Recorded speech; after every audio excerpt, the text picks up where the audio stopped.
The popularity of religious apps on our mobile devices has surged over the past couple of years as people flock online to practice their faith. Entrepreneurs and investors also see this as a potential moneymaker. To use a biblical reference, where the harvest is plentiful. The thought of worship likely conjures scenes like these. As more churches and ministries go digital, my soul leaps. Worship also includes what we see on our mobile screens. There are certain trade-offs in that. Is that not only do we get to reach the world for Christ and be able to share the gospel, but at the same respect, we're able to stay connected. But one of the parts that this conversation often stays is technology good or bad? And reality is it's kind of both. Jason Thacker writes about the intersection between technology and faith. He's finding while users enjoy the convenience of, say, reading the Bible on their phones, it often comes with the price of exchanging a trove of personal information.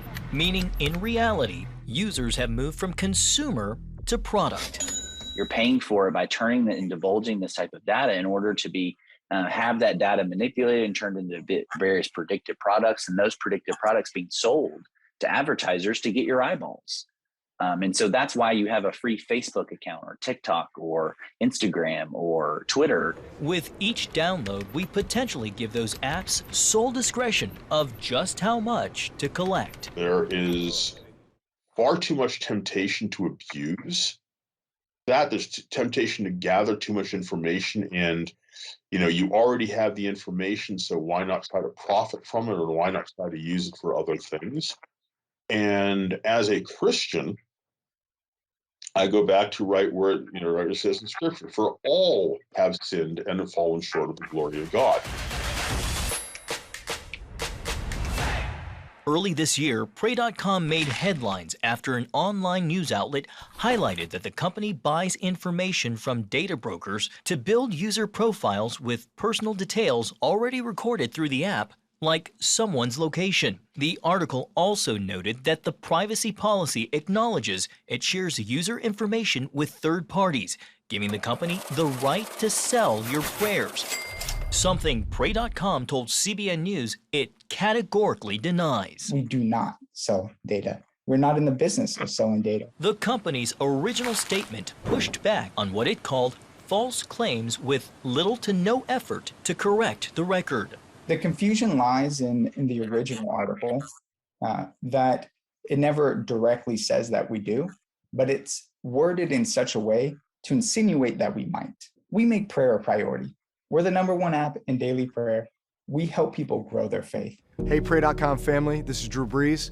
May is Mental Health Awareness Month, so I'd like to share how we connect our faith to this. Pray.com, like some other for-profit faith-based apps, has also drawn scrutiny over big money investors.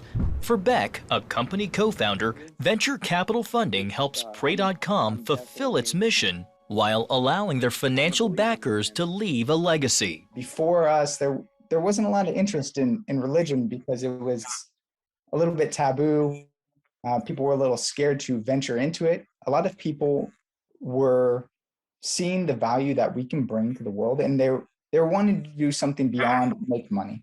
So they were wanting to leave a legacy. And one of our vision is to create a world where everyone leaves a legacy of helping others. Still, cybersecurity experts say it's important to be cautious. From a technology standpoint, it doesn't matter if it's a faith-based app. It's still the technology. Computers are completely agnostic. Okay, computers do not have souls. They can't be saved. We don't realize how that data can be used to manipulate us, to control us, to shape our perception of truth and reality. When we're talking about privacy, is that you don't have a right to know everything about me, nor do I have the right to know everything about you, especially in a fallen and broken world. Most apps use data to personalize user experience, which can still leave the door open for privacy concerns. So, for better protection, Thacker says it's important to understand how technology is being used and to help shape the debate around privacy policy. That's where Christians can be involved. And be involved in not only knowing what's happening and the issues at stake, but also providing this kind of rich Christian moral tradition or rich understanding of what does it mean to be a human, which I think is really the most important question of the day, from digital privacy all the way over to sexuality, issues of abortion. Is what does it mean to be human? Beyond being intentional, Gowling recommends exercising caution. Be careful where you download your applications. And that's really the most that you can do, because people are going to be using these apps, and at some point stuff is on somebody else's computer. That's where you lose control of it. You can only really control what you tell them and what is on your own device. The issue of privacy protection is a hot topic spawning fierce debate on both the state and federal levels. Unlike the European Union with the General Data Protection Regulation, only a handful of states like California enforce privacy protection, which means for now, each user should employ wisdom and be mindful of the apps they use and what they share. John Jessup, CBN News, Washington.